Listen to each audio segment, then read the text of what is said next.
യേശുവിൻ സ്നേഹം ആ മഹൽ സ്നേഹം ആഹാ അതോർക്കുമ്പോൾ എന്തോരാനന്ദം. യേശുവിൻ സ്നേഹം ആ മഹൽ സ്നേഹം ആഹാ അതോർക്കുമ്പോൾ എന്തോരാനന്ദം. അബ്രഹാമിൻ ദൈവം ഏലിയാവിൻ ദൈവം ഈ പാപിയാകും എന്നെയുമേ തേടി വന്ന സ്നേഹം. അബ്രഹാമിൻ ദൈവം ഏലിയാവിൻ ദൈവം ഈ പാപിയാകും എന്നെയുമേ തേടി വന്ന സ്നേഹം. ഈ പാപിയാകും എന്നെയുമേ തേടി വന്ന സ്നേഹം. യേശുവിൻ സ്നേഹം ആ മഹൽ സ്നേഹം ആഹാ അതോർക്കുമ്പോൾ എന്തോരാനന്ദം.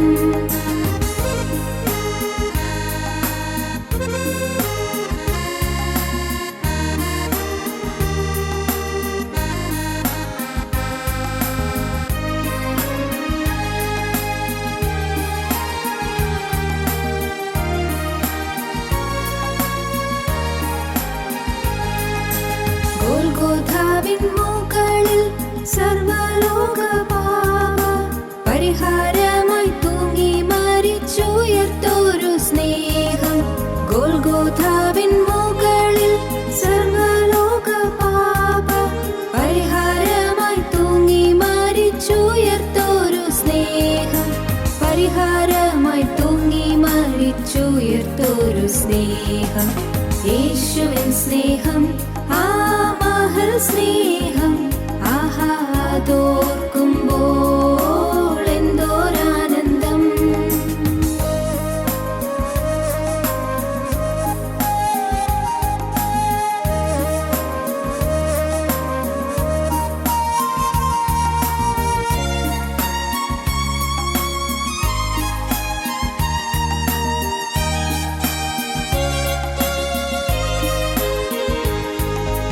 മശിഹയായി വന്നു മരണത്തെ ജയിച്ചു മനുഷ്യരെ മുറ്റും മാറ്റും ആ മഹൽ സ്നേഹം. മശിഹയായി വന്നു മരണത്തെ ജയിച്ചു മനുഷ്യരെ മുറ്റും മാറ്റും ആ മഹൽ സ്നേഹം. മനുഷ്യരെ മുറ്റും മാറ്റും ആ മഹൽ സ്നേഹം.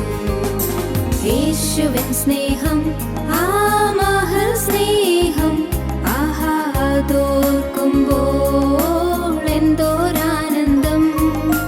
യേശുവിൻ സ്നേഹം ആ മഹൽ സ്നേഹം ആഹാ അതോർക്കുമ്പോൾ എന്തോരാനന്ദം. ഞങ്ങളും ക്രൂശിക്കപ്പെട്ട ക്രിസ്തുവിനെ പ്രസംഗിക്കുന്നു. ദൈവ തിരുനാമത്തിന് മഹത്വം ഉണ്ടാകട്ടെ. യെശയ്യാ പ്രവാചകൻ്റെ പുസ്തകം 38-ാം അധ്യായം ആദ്യത്തെ വാക്യം. ആ കാലത്ത് ഹിസ്കിയാവിന് മരിക്കത്തക്ക രോഗം പിടിച്ചു. ആമോസിൻ്റെ മകനായ യെശയ്യാ പ്രവാചകൻ അവൻ്റെ അടുക്കൽ വന്ന് അവനോട്, നിൻ്റെ ഗ്രഹകാര്യം ക്രമത്തിലാക്കുക, നീ മരിച്ചു പോകും, സൗഖ്യമാകയില്ല എന്ന് യഹോവ അരുളി ചെയ്യുന്നു.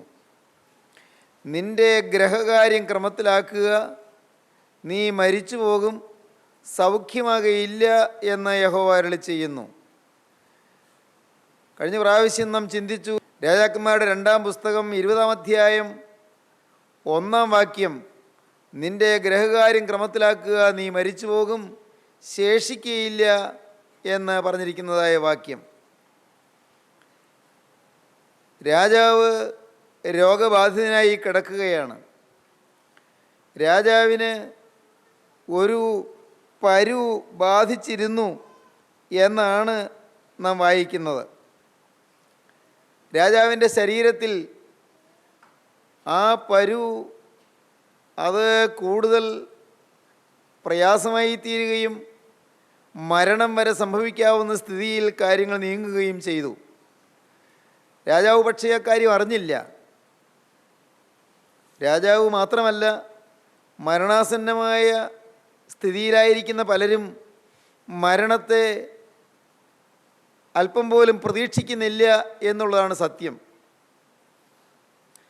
മരണാസന്ന രോഗിയും ഞാൻ മരിക്കുകയില്ല എന്ന് സ്വയം ആശ്വസിപ്പിച്ചുകൊണ്ടിരിക്കും എന്നാണ് മരണത്തെക്കുറിച്ച് പഠിക്കുന്ന ചിന്തകന്മാരും മനഃശാസ്ത്രജ്ഞന്മാരും ശരീരശാസ്ത്രജ്ഞന്മാരും പറയാറ്. ഞാൻ മരിക്കും എന്നുള്ള ആ ഒരു ബോധ്യത്തിലേക്ക് രോഗി വരുന്നത് വരെ ഡിനായൽ എന്ന് പറയുന്ന ഒരവസ്ഥയിലായിരിക്കും ആ രോഗി എന്ന് ശാസ്ത്രജ്ഞന്മാർ പറയുന്നുണ്ട്. മരണത്തെ ഡിനൈ ചെയ്യുകയാണ്, മരണത്തെ തിരസ്കരിക്കുകയാണ്, മരണത്തെ സ്വാഗതം ചെയ്യുന്നില്ല, മരിക്കും എന്ന് പ്രതീക്ഷിക്കുന്നില്ല. ഇതങ്ങ് മാറിക്കൊള്ളും എന്ന ചിന്തയാണ്. ഹിസ്കിയ രാജാവിനും ആ ചിന്ത തന്നെയായിരുന്നു. മരണത്തെക്കുറിച്ച് പഠനം നടത്തിയ ഒരു വലിയ ഡോക്ടറുണ്ട്, ഡോക്ടർ മൗറിസ് റൗലിങ്സ്. അദ്ദേഹം മരണത്തെക്കുറിച്ച് അനേകം പുസ്തകങ്ങൾ എഴുതിയിട്ടുണ്ട്, മരണാനന്തരാവസ്ഥയെക്കുറിച്ചും എഴുതിയിട്ടുണ്ട്. അതിൽ ഏറ്റവും ആദ്യം അദ്ദേഹം എഴുതിയ പുസ്തകം ബിയോണ്ട് ഡെത്ത്സ് ഡോർ എന്ന പുസ്തകമാണ്. ബിയോണ്ട് ഡെത്ത്സ് ഡോർ, മരണവാതിലിനപ്പുറം. മലയാള ഭാഷയിൽ ആ പുസ്തകം കിട്ടിയിട്ടില്ല, ആരും തർജ്ജമ ചെയ്തതായി എനിക്ക് കാണാൻ കഴിഞ്ഞിട്ടില്ല. ആ പുസ്തകത്തിൽ അദ്ദേഹം പറയുന്നുണ്ട്, മരണാസന്നനാണ് രോഗി എന്ന് അറിഞ്ഞാൽ ആ രോഗിയെ മരണം അടുത്തു എന്ന കാര്യം വളരെ ശാന്തമായും സൗമ്യമായും പറഞ്ഞ് ധരിപ്പിക്കുന്നത് നല്ലതാണ് എന്ന്. അത് ആ രോഗിക്ക് ഒരുങ്ങുന്നതിനും ആത്മാവ് നിത്യസ്വർഗത്തിലെത്തുന്നതിന് വേണ്ടിയുള്ളതായ സ്വയജീവിതത്തിലെ സജ്ജീകരണങ്ങൾ നിർവഹിക്കുന്നതിനും സഹായകമാണ് എന്ന് അദ്ദേഹം ആ പുസ്തകത്തിൽ പറയുന്നുണ്ട്. അദ്ദേഹം പറയും, വളരെ മാരകമായ ഹൃദയസ്തംഭനം പോലുള്ളതായ രോഗങ്ങൾ പിടിപെട്ട് അദ്ദേഹത്തിൻ്റെ അടുക്കൽ വരുന്ന രോഗി, അദ്ദേഹം വലിയൊരു കാർഡിയോളജിസ്റ്റാണ്, വലിയൊരു ഹൃദ്രോഗ വിദഗ്ധനാണ്. അദ്ദേഹത്തിന് ഒരു വലിയ സുപ്രസിദ്ധമായൊരു ക്ലിനിക്കുണ്ട്.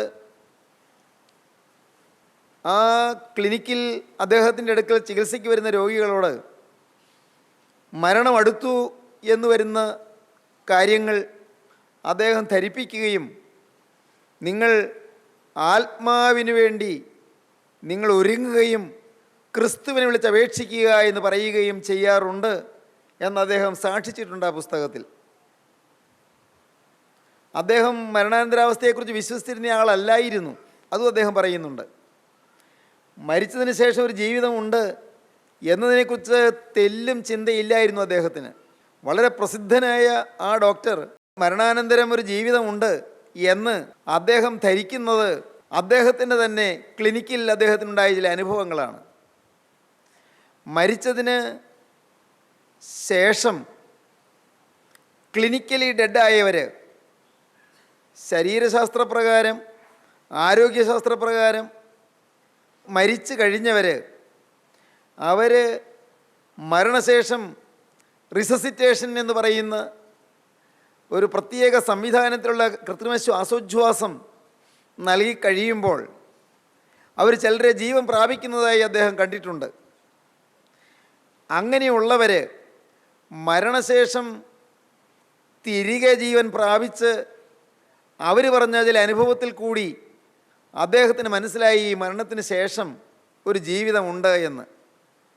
മരണത്തിന് ശേഷമുള്ള ആ ജീവിതം പലപ്പോഴും വളരെ ദുഃഖഭൂയിഷ്ടമാണെന്നും അനേകമനേകം ആളുകൾക്കും ബഹുഭൂരിപക്ഷം പേർക്കും അത് നരക ദുരിതമാണെന്നും യാതനാഭരിതമാണെന്നും അദ്ദേഹത്തിന് മനസ്സിലാക്കാൻ കഴിഞ്ഞു. അങ്ങനെ വളരെ അപൂർവം പേർ മാത്രമേ മരണാനന്തരമുള്ളതായ ജീവിതത്തിൻ്റെ ശ്രേയസ്സും സൗഭാഗ്യവും സന്തോഷവും ശാന്തിയും കണ്ടവരുള്ളൂ എന്ന് അദ്ദേഹം ആ പുസ്തകത്തിൽ രേഖപ്പെടുത്തിയിട്ടുണ്ട്. അതുകൊണ്ട് അദ്ദേഹം കൂടുതൽ ചിന്തിക്കുകയും വായിക്കുകയും പഠിക്കുകയും പ്രാർത്ഥിക്കുകയും ചെയ്യുവാൻ ഉദ്യുക്തനായി തീർന്നു. അതിനെ തുടർന്ന് ഒരു പരമബോധ്യത്തിലേക്ക് അദ്ദേഹം വന്നെത്തുകയുണ്ടായി. ഡോക്ടർ മോറിസ് റൗലിങ്സ് അദ്ദേഹം പറയുന്നത്, ഞാൻ മരണാനന്തര ജീവിതത്തിൽ വിശ്വസിച്ചിരുന്ന ആളല്ലെങ്കിലും എൻ്റെ രോഗികളുടെ അനുഭവത്തിൽ നിന്ന്, ജീവൻ തിരികെ കിട്ടിയവരുടെ അനുഭവത്തിൽ നിന്ന് എനിക്ക് മനസ്സിലാക്കാൻ കഴിഞ്ഞു മരണത്തിന് ശേഷം ഒരു നിത്യതയുണ്ട് എന്നും ആ നിത്യത അനേകം ആളുകൾക്ക്, ബഹുഭൂരിപക്ഷം പേർക്കും അത് ഒരു ശാശ്വതമായ നരകഭീകര ദുരിതമാണെന്നും, എന്നാൽ ആ ഭയാനകമായ ദുരിതത്തിൽ നിന്ന് രക്ഷപ്പെടുവാൻ ഭൂമിയിൽ ജീവിച്ചിരിക്കുന്ന കാലത്ത് മനുഷ്യൻ ആത്മാവിൽ ക്രിസ്തുവിനെ സ്വീകരിച്ച് ഒരുങ്ങേണ്ടത് ആവശ്യമാണെന്നും എനിക്ക് മനസ്സിലായി എന്ന് അദ്ദേഹം പറയുന്നുണ്ട് ആ പുസ്തകത്തിൽ. അദ്ദേഹം ആ പുസ്തകത്തിൽ പറയുന്നത്, എൻ്റെ രോഗികൾക്ക് ഞാൻ നിർദ്ദേശം കൊടുക്കാറുണ്ട്, നിങ്ങൾ ആത്മാവിൻ്റെ രക്ഷയ്ക്ക് വേണ്ടി, നിത്യ ജീവന് വേണ്ടി നിങ്ങൾ ഒരുങ്ങണം, നിങ്ങളെ തന്നെ ഒരുക്കണമെന്ന് ഞാൻ പറയാറുണ്ട് എന്ന് അദ്ദേഹം ആ പുസ്തകത്തിൽ രേഖപ്പെടുത്തിയിട്ടുണ്ട്. പലപ്പോഴും രോഗികൾക്ക് മരണം അത്യന്തം ആസന്നമാണെങ്കിൽ പോലും ഞാൻ മരിക്കും എന്നുള്ള പ്രതീക്ഷ കിട്ടാറില്ല, ഉണ്ടാകാറില്ല. ഹിസ്കിയ രാജാവിൻ്റെ അനുഭവം അങ്ങനെ തന്നെയായിരുന്നു. രാജാവിന് മാരകമായ രോഗമാണ് വന്നത്, പക്ഷേ മരിക്കും എന്ന് രാജാവിന് അറിഞ്ഞുകൂടായിരുന്നു. ഇത് എൻ്റെ മരണം കൊണ്ടാണ് തീരാൻ പോകുന്നത് എന്ന് ആ രോഗത്തെക്കുറിച്ച് രാജാവ് തെല്ലും ചിന്തിച്ചില്ല. പക്ഷേ രാജാവിനെ സ്നേഹിക്കുന്ന നിത്യനായ ദൈവം തൻ്റെ പ്രവാചകനെ വചനവുമായി രാജകൊട്ടാരത്തിലേക്ക് പറഞ്ഞയച്ചു.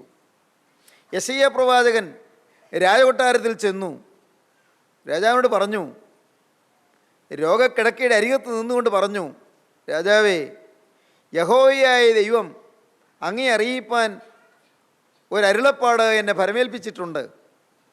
അത് നിൻ്റെ ഗ്രഹകാര്യം ക്രമത്തിലാക്കുക, നീ മരിച്ചു പോകും, സൗഖ്യമാകയില്ല എന്നാണ് യഹോവ അരുളി ചെയ്യുന്നത്. Set your affairs in order and prepare to die. നിൻ്റെ ഗ്രഹകാര്യങ്ങളെല്ലാം ഒന്ന് ചിട്ടപ്പെടുത്തുക, ഒന്ന് ക്രമത്തിലാക്കുക, കാര്യങ്ങളെല്ലാം ഒന്ന് നേരെയാക്കുക. Set your affairs in order and prepare to die. നീ മരിക്കാൻ ഒന്ന് ഒരുങ്ങുക എന്ന് യഹോവയായ ദൈവം അരുളി ചെയ്യുന്നു എന്നാണ് പ്രവാചകൻ പറഞ്ഞത്. പ്രവാചകന് ദൈവം കൊടുത്ത അരുളപ്പാട് അറിയിച്ചതിന് ശേഷം പ്രവാചകൻ തിടുക്കത്തിൽ ആ മുറിയിൽ നിന്നിറങ്ങി കൊട്ടാരത്തിൻ്റെ പടവുകൾ ഇറങ്ങി നടന്ന് നീങ്ങുകയായിരുന്നു. പ്രവാചകൻ പോയപ്പോൾ തന്നെ രാജാവ് പയ്യെ വേച്ച് എഴുന്നേൽക്കാൻ തുടങ്ങി. രാജാവ് കിടക്കയിൽ നിന്ന് എഴുന്നേറ്റ് പിടിച്ച് നടന്നു ചുമരിനരികിലെത്തിയിട്ട് രാജാവ് തൻ്റെ കൈകൾ രണ്ടും ചുമരിലേക്ക് ഇങ്ങനെ ആഞ്ഞു പിടിച്ചു. കൈകൾ രണ്ടും ചുമരിലേക്ക് പിടിച്ചിട്ട് ചുമരിനോട് അഭിമുഖമായി നിന്നുകൊണ്ട് രാജാവ് വിതുമ്പാൻ തുടങ്ങി, കരയാൻ തുടങ്ങി, ഏങ്ങലടിക്കാൻ തുടങ്ങി. ആ കരച്ചിലിൻ്റെ ഇടയ്ക്ക് രാജാവ് വിക്കി ചില വാക്കുകൾ പ്രാർത്ഥിക്കാൻ തുടങ്ങി. രാജാവ് പ്രാർത്ഥിച്ച ചില വാക്കുകൾ ഇവിടെ തന്നെ ആദ്യ ഭാഗത്ത് യെശയ്യാ പ്രവചനം 38-ാം അധ്യായത്തിൽ പറയുന്നുണ്ട്. ചില വാക്കുകൾ നാം പിന്നെ കിട്ടുന്നത് പിന്നീട് ഒരു 10-ാം വാക്യത്തിന് ശേഷമാണ്. രാജാവ് പ്രാർത്ഥിക്കുകയാണ്, ദൈവമേ, നീ എന്നോട് മനസ്സലിയണമേ. അയ്യോ ദൈവമേ, അയ്യോ യഹോവേ, ഞാൻ വിശ്വസ്തയോടും ഏകാഗ്രതയോടും കൂടെ തിരുമുമ്പിൽ നടന്ന് നിനക്ക് പ്രസാദമായുള്ളത് ചെയ്തിരിക്കുന്നു എന്ന് ഓർക്കണമേ എന്ന് പറഞ്ഞു ഹിസ്കിയാവ് ഏറ്റവും കരഞ്ഞു. 2-3 വാക്യങ്ങൾ അങ്ങനെയാണ് പറയുന്നത്. ഹിസ്കിയാവ് മുഖം ചുവരിൻ്റെ നേരെ തിരിച്ചു യഹോവയോട് പ്രാർത്ഥിച്ചു, അയ്യോ യഹോവേ, ഞാൻ വിശ്വസ്തയോടും ഏകാഗ്രഹൃദയത്തോടും കൂടെ തിരുമുമ്പിൽ നടന്ന് നിനക്ക് പ്രസാദമായുള്ളത് ചെയ്തിരിക്കുന്നുവെന്ന് ഓർക്കണമേ എന്ന് പറഞ്ഞു ഹിസ്കിയാവ് ഏറ്റവും കരഞ്ഞു. ദുഃഖവിവശതയോടെ കരഞ്ഞു, നിരാശയോടെ കരഞ്ഞു. കർത്താവേ, ഞാൻ വിശ്വസ്തയോടെ നടന്നവനാണല്ലോ. ഗ്രഹകാര്യം ക്രമത്തിലാക്കുക എന്ന് പറഞ്ഞ പ്രവാചകൻ്റെ ശബ്ദം കേട്ടപ്പോൾ രാജാവ് ദൈവത്തോട് പ്രാർത്ഥിക്കുകയാണ്, നിലവിളിക്കുകയാണ്, വിതുമ്പി വിതുമ്പി കരഞ്ഞുകൊണ്ട് പറയുകയാണ്, ദൈവമേ, ഞാൻ ഇത്രയും കാലം വിശ്വസ്തയോടെ നിന്നെ സേവിച്ചല്ലോ, നിനക്ക് പ്രസാദമായുള്ളത് ചെയ്തല്ലോ, ഞാൻ ഏകാഗ്രഹൃദയത്തോടെ തിരുമുമ്പിൽ ഞാൻ നടന്നല്ലോ എന്ന് രാജാവ് പറയുകയാണ്. എന്നാൽ അങ്ങനെ പറഞ്ഞു എന്നുള്ളത് കൊണ്ട് ഗ്രഹകാര്യം ക്രമത്തിലാവുകയില്ലല്ലോ. ജീവിതത്തിൽ ഗ്രഹകാര്യം ക്രമത്തിലാക്കുക എന്ന് പറയുന്നത് ഭൗതികമായ കാര്യങ്ങളല്ല. ഞാൻ വിശ്വസ്തയോടെ നടന്നു എന്ന് പറയുന്നത് ആത്മീയം തന്നെയാണ്. വിശ്വസ്തയോടെയും ഏകാഗ്രഹൃദയത്തോടെയും ഞാൻ ജീവിച്ചു എന്ന് പറയുന്നത് തീർച്ചയായും ആത്മീയം തന്നെയാണ്. പക്ഷേ അതുകൊണ്ട് ഗ്രഹകാര്യം ക്രമത്തിലാവുകയില്ല, ആത്മാവിൻ്റെ കാര്യം ശരിയാവുകയില്ല. ആത്മാവിൻ്റെ കാര്യം ശരിയാകണമെങ്കിൽ എന്തു വേണമെന്ന് രാജാവിനറിയാം. അത് രാജാവ് ഇവിടെ ചെയ്യുന്നുണ്ട്. അതാണ് നാം തുടർന്ന് വായിക്കുമ്പോൾ കാണുന്നത്. 17-ാം വാക്യം വായിക്കുമ്പോഴാണ് രാജാവ് പറയുന്നത്, രാജാവ് പാപങ്ങൾ ഏറ്റുപറഞ്ഞു എന്ന്. രാജാവ് കൈപ്പോടെ കരഞ്ഞുകൊണ്ട് പാപങ്ങൾ ഏറ്റുപറഞ്ഞു. ജീവിതത്തിൻ്റെ ഒരു ഭാഗത്ത് ഏകാഗ്രഹൃദയത്തോടെ നടന്നിട്ടുണ്ട്, ഒരു വശത്ത് ജീവിതത്തിൽ ചില നന്മകളുണ്ട്, വിശ്വസ്തതയുണ്ട്, സത്യസന്ധമായി ജീവിച്ചിട്ടുണ്ട്, ആത്മീയമായി പ്രവർത്തിച്ചിട്ടുണ്ട്. പക്ഷേ ജീവിതത്തിൽ പാപങ്ങൾ വന്നിട്ടുമുണ്ട്. തിന്മയും നന്മയും ഇടകലർന്നൊരു ജീവിതം. തിന്മയുണ്ട്, നന്മയുമുണ്ട്. വെളിപ്പാട് പുസ്തകം 3-ാം അധ്യായത്തിൽ ലവോദിക്ക സഭയ്ക്കുള്ള ദൂതിൽ ദൈവത്തിൻ്റെ പരിശുദ്ധാത്മാവ് പറയും, നീ ശീതവാനല്ല ഉഷ്ണവാനുമല്ല, ശീതവാനും ഉഷ്ണവാനും ആയിരുന്നുവെങ്കിൽ കൊള്ളാമായിരുന്നു. നീ ശീതോഷ്ണവാനാകയാൽ നിന്നെ എൻ്റെ വായിൽ നിന്ന് ഉമിണ്ണുകളയും. ശീതവാനാണെങ്കിൽ, ചൂടില്ലാത്തവനാണെങ്കിൽ, അയ്യോ ഞാൻ ചൂടില്ല, ഞാൻ പാപിയാണെന്നോർത്ത് അനുദപിക്കാൻ അതിനൊരു സാധ്യതയുണ്ട്. എന്നാൽ നിനക്ക് അല്പം ചില കാര്യങ്ങളിൽ ചൂടുണ്ട്, അതുകൊണ്ട് നിനക്ക് അനുതാപം കിട്ടുകയില്ല, നിനക്ക് പശ്ചാത്താപം കിട്ടുകയില്ല. നിൻ്റെ ജീവിതത്തിൽ വരേണ്ടതായ അനുതാപം വരികയില്ല, കുറ്റബോധം വരികയില്ല. ശീതവാനാണെങ്കിൽ കുറ്റബോധം വരാമായിരുന്നു. നീ ശീതോഷ്ണവാനാണ്. കുറച്ച് നന്മയുണ്ട്, കുറച്ച് തിന്മയുണ്ട്, കുറച്ചൊക്കെ ആത്മീയം കൈവശമുണ്ട്, ഒരു പേരിനൊരു മാനസാന്തരം കൈവശമുണ്ട്. മഹാപാപത്തിൽ മുഴുകി ജീവിക്കുന്നു എന്ന് ചോദിച്ചാൽ പക്ഷേ ഇല്ല. എന്നാലോ ജീവിതത്തിൽ ഹൃദയം ശുദ്ധീകരണം പ്രാപിച്ചിട്ടുമില്ല, ഹൃദയം വിശുദ്ധമായിട്ടുമില്ല. ശീതവാനുമല്ല ഉഷ്ണവാനുമല്ല, ശീതോഷ്ണവാനാകിയാൽ നിന്നെ എൻ്റെ വായിൽ നുമിണ്ണുകളയും, നിന്നെ എൻ്റെ വായിൽ തുപ്പിക്കളയും എന്നാണ് പരിശുദ്ധാത്മാവ് പറയുന്നത്. ദൈവത്തിൻ്റെ ഗൗരവമേറിയ വാക്കുകളാണ് ആ സഭയോടുള്ള ദൂതിൽ മുഴങ്ങുന്നത്. പ്രിയപ്പെട്ടവരെ, ഓർക്കൂ, ഗ്രഹകാര്യം ക്രമത്തിലാകണമെങ്കിൽ പാപങ്ങൾ ഏറ്റുപറയണം. പാപങ്ങൾ ഏറ്റുപറയാൻ കഴിഞ്ഞപ്പോൾ, പാപങ്ങളെ ഓർത്ത് അനുദപിക്കാൻ കഴിഞ്ഞപ്പോൾ, ഏങ്ങളടിച്ച് കരഞ്ഞ് പ്രാർത്ഥിച്ച് പാപങ്ങൾ ഏറ്റുപറയാൻ കഴിഞ്ഞപ്പോഴാണ് ദൈവത്തിൻ്റെ കൃപ ആ വ്യക്തിയിലേക്ക് പകർന്നത്. ദാവീദ് രാജാവ് ഒരിക്കൽ പറഞ്ഞു, ഞാൻ എൻ്റെ ഹൃദയത്തിൽ അകൃത്യം കരുതിയിരുന്നുവെങ്കിൽ കർത്താവ് കേൾക്കുകയില്ലായിരുന്നു. ഹൃദയത്തിൽ അകൃത്യം ഉണ്ടെങ്കിൽ കർത്താവ് കേൾക്കുകയില്ല, പ്രാർത്ഥനാസ്വരം ശ്രദ്ധിക്കുകയില്ല. ജീവനുള്ള ദൈവത്തിൻ്റെ സന്നിധിയിൽ നമ്മുടെ പ്രാർത്ഥന ഉയർന്നു ചെല്ലണമെങ്കിൽ നമ്മുടെ ജീവിതത്തിലെ പാപം മാറിയിരിക്കണം.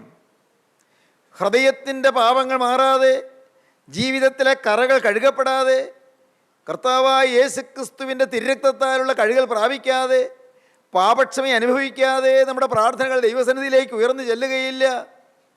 മുമ്പൊരിക്കൽ ഞാൻ പറഞ്ഞതുപോലെ, മേലുള്ള യെറൂസലേമിൻ്റെ, സ്വർഗീയ യെറൂസലേമിൻ്റെ വാതിലുകൾക്കുള്ളിൽ ദൈവസിംഹാസനത്തിന് മുമ്പിൽ ഈ പ്രാർത്ഥന അണയണമെങ്കിൽ, പ്രാർത്ഥന സ്വീകരിക്കപ്പെടണമെങ്കിൽ നമ്മുടെ പാപങ്ങൾ മാറണം. ചൊല്ലിയാൽ പോരാ, ചുണ്ടുകൾ കൊണ്ട് ഉരുവിട്ടാൽ പോരാ. മേലാ യെരൂശലേം വാതിലുകൾക്കുള്ളിൽ നിൻ സിംഹാസനം അണയണം, ഈ പ്രാർത്ഥന മിശിഹാ തമ്പുരാനേ എന്ന് പ്രാർത്ഥിച്ച പിതാക്കന്മാരുടെ ആ ചൊല്ലലുകൾ നിവർത്തിച്ചാൽ പോരാ. ആ പ്രാർത്ഥനകൾ പിതാക്കന്മാർ അറിഞ്ഞ് പ്രാർത്ഥിച്ചത് നാമും അറിഞ്ഞ് പ്രാർത്ഥിക്കണം. മേലുള്ള യെരൂശലേം വാതിലുകൾക്കുള്ളിൽ സിംഹാസനം അണയേണ്ടതാണ് ഈ പ്രാർത്ഥന.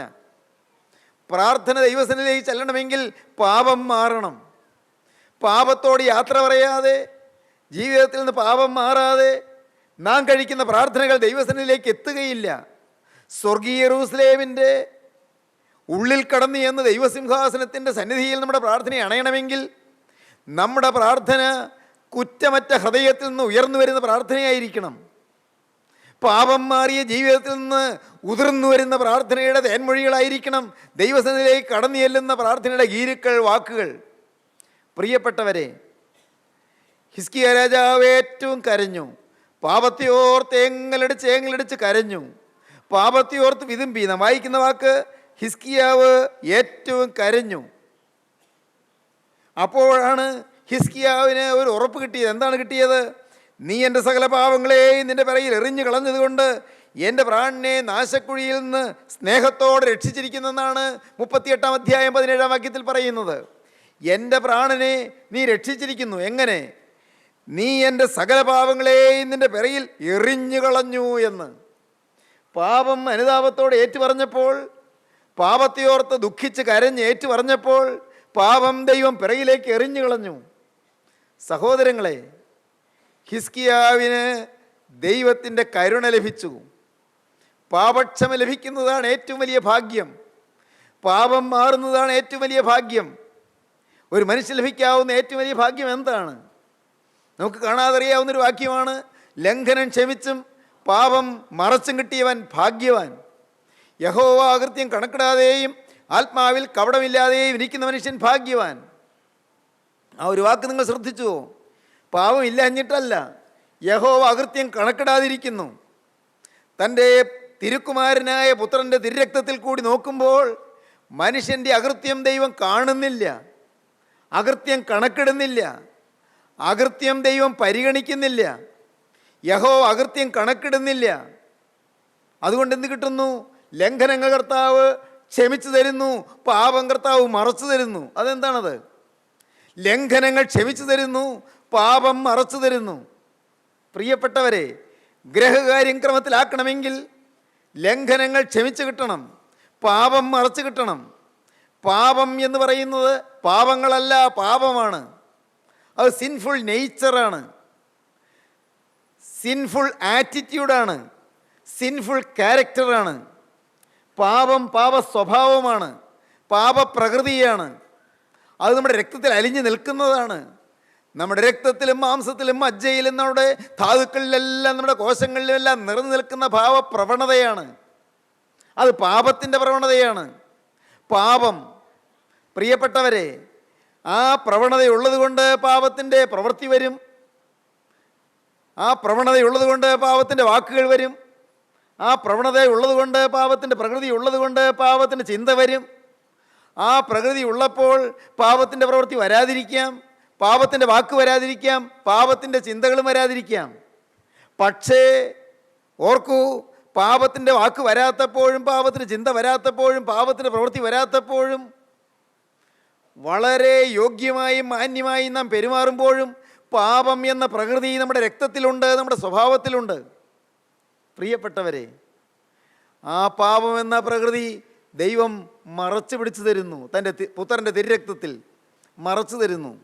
എന്നാൽ ആ പാപം മൂലം വന്ന വാക്കുകൾ ലംഘനങ്ങളാണ്. ആ പാപത്തിൻ്റെ പ്രകൃതിയിൽ നിന്ന് വന്നതായ ചിന്തകൾ ലംഘനങ്ങളാണ്. ആ പാപത്തിൻ്റെ പ്രകൃതിയിൽ നിന്ന് വന്നതായ പ്രവൃത്തികൾ ലംഘനങ്ങളാണ്. മാതാപിതാക്കളോട് അനുസരണക്കേട് കാണിക്കുന്നു, ധിക്കാരം പറയുന്നു, ജീവിതം ഉഴപ്പുന്നു, മദ്യപിക്കുന്നു, കഞ്ചാവ് ഉപയോഗിക്കുന്നു, മയക്കുമരുന്ന് ഉപയോഗിക്കുന്നു, കോപിക്കുന്നു, കോപിച്ച് ഗർജിക്കുന്നു, അഥവാ ഉള്ളിൽ കോപം വരുന്നു. അതെല്ലാം ലംഘനങ്ങളാണ്. വ്യഭിചാരം ചെയ്യുന്നു, അശുദ്ധ ജീവിതം നയിക്കുന്നു, വെറിക്കൂത്തുകളിൽ മുഴുകുന്നു, ചീത്ത പടങ്ങളിൽ രസിക്കുന്നു. പ്രിയപ്പെട്ടവരെ, തിന്മയിലേക്കുള്ള വാഞ്ച വരുന്നു. എന്താണ് കാരണം? അത് പാപത്തിന് ലംഘനമാണ്. ലംഘനങ്ങളെല്ലാം ക്ഷമിച്ചു തരുന്നു. ലംഘനം ക്ഷമിച്ചും പാപം മറച്ചും കിട്ടിയവൻ ഭാഗ്യവാൻ. യഹോവ അകൃത്യം കണക്കിടാതെയും ആത്മാവിൽ കപടമില്ലാതെയും ഇരിക്കുന്ന മനുഷ്യൻ ഭാഗ്യവാൻ. അകത്തെ കാപട്യം മാറിക്കിട്ടുന്നു, അകത്തെ ആളത്വം മാറിക്കിട്ടുന്നു. അതാണ് പറഞ്ഞത്, ഒരുത്തൻ ക്രിസ്തുവിലായാൽ പുതിയ സൃഷ്ടിയാകുന്നു, പഴയത് കഴിഞ്ഞുപോയി, ഇതാ അത് പുതുതായി തീർന്നിരിക്കുന്നു.